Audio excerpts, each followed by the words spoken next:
Hello everyone, welcome back to the Great Book of Grudges. My name is Nathan, and we're back with another Total War Warhammer video.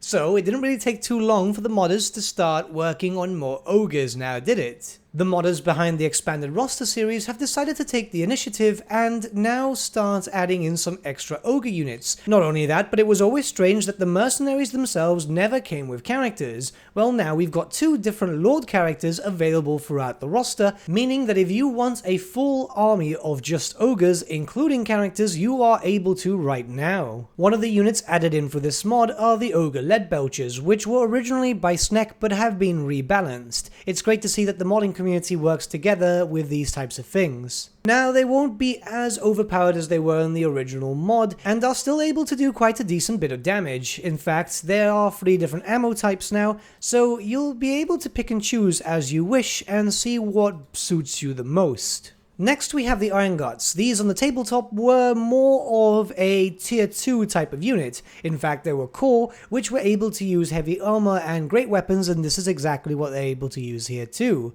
They are a frontline unit which can do a lot of damage. They are anti-infantry, armor piercing, a very capable frontline unit which excels at doing damage at heavily armored enemies such as Chaos Warriors, Chosen, and so on. Next we have the Saber Tusk Pack. These are the battle kitties from the Ogre Kingdom's army book. Armor piercing, anti-infantry, and also with Vanguard deployment, and incredibly fast with an 86 speed. These cats are able to do damage quite fast. Think of Direwolves and Chaos Warhounds, only much more terrifying. They're very capable of doing damage, especially as a flanker, so use them to just go around the enemies and pick off any stragglers. This is always the best tactic for these types of units. The Tyrant itself is one of the lord choices, and it looks absolutely impressive. It just reminds me of one of those old tabletop miniatures so much. It's really making me want to repaint some of my Ogre Kingdom models. This, as you can imagine, is a very heavy armored melee lord, which is able to just smack about his enemies, because, yeah, you know, if you're carrying around a mace that big,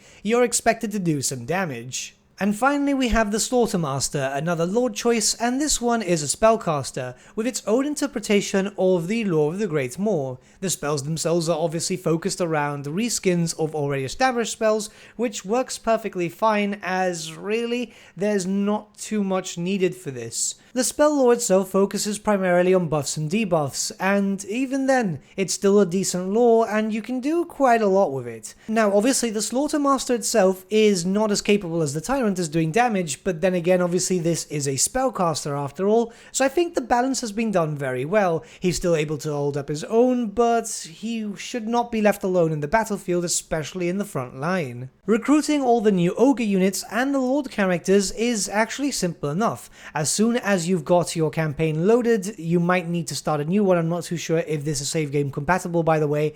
You will then just go to an Ogre camp as per usual. From there, you'll have the typical events, which will now include all the new units. After you've picked what Ogre tribe you actually want now, then you'll have a second dilemma, which will allow you to pick from a Ogre leader, so you can have the choice of a Tyrant or a Slaughtermaster. Ogre camps are fairly common in campaigns, so it's not going to be too long until you can recruit both. Now, they will be in your armies until around 3 turns of bankruptcy if you ever get to that, as then they will decide to leave. The Ogre characters themselves will have their own dedicated unique skill lines. Now, the grand majority of skills will be the same between the Tyrant and the Slaughtermaster, and obviously that makes perfect sense. The red skill line itself focuses around buffing Ogre units and Ogre units alone. So if you want a full Ogre army and also want them to get buffed up, extra damage, extra ammunition, so on like that, that's when this comes into play. As far as I'm aware, no other race will be able to buff up Ogres generically. The blue skill line will feel very familiar to everyone. It's got the usual stuff such as casualty replenishment and obviously increased campaign movement, but there's a nice change here where you'll only be able to reduce the upkeep of Ogre units and Ogre units alone up to 20%, which is actually quite high, with then the further 8% as per usual, but that can be literally any unit. It doesn't have to be just an Ogre. Something really cool is the modders have introduced their own interpretation of the Ogre big names. This as a title system very similar to that of what the elves have too, but it was a main feature in the tabletop for the Ogre Kingdom armies. You would then take a big name, which would give you certain different benefits and so on, and you could make all your different characters very, very different. It's honestly a very nice callback to that, and again, just gives me this nostalgic feeling about the Ogre Kingdom armies. I've actually got to figure out where my models are, actually. That's the issue with construction in the room, but let's not get into that. Some other unique skills have also been introduced, which is more focused around changing of items, some generic buffs and so on. It'll give you the proper feeling of progression, so your character actually feels like a fully fleshed out character. I believe it's done fairly well. It also gives you more to play about with, like for example the Thundermaw with the Ogre Tyrant.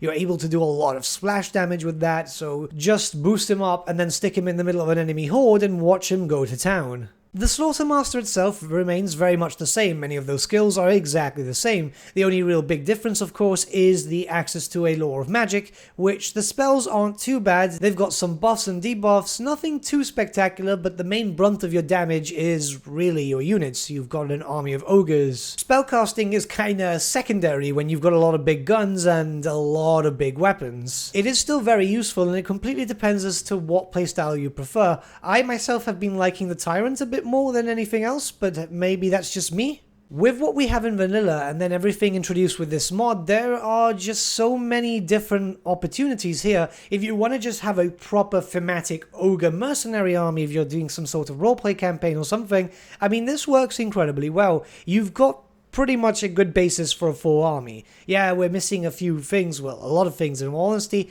but this is strong enough, and given the fact that now you have a lord that can boost them up, they won't be as weak in later game. Honestly, the expanded roster series has always been absolutely fantastic, and this is no less. It just works really, really well, and I would suggest giving it a try. Just have fun with this mod and see what you can do. The mod itself will be found in the description below, and yeah, it's easy to use, there's no complications about it. As soon as you can see an ogre camp, you're pretty much sorted. We don't know how long it will take until we have a full complete ogre roster officially. Of course, we're probably waiting for Warhammer 3 for that, so with the mods, I mean, damn, you know, the modding community has always been one step ahead of the game in a sense. But let me know what you guys think in the comments below, and let's start a bit of a discussion. But with that, my friends, we've come to the end of our video. Thank you so much for watching. If you did enjoy the video, might I suggest giving the video a like, or even subscribing to the channel, as it really does help us out.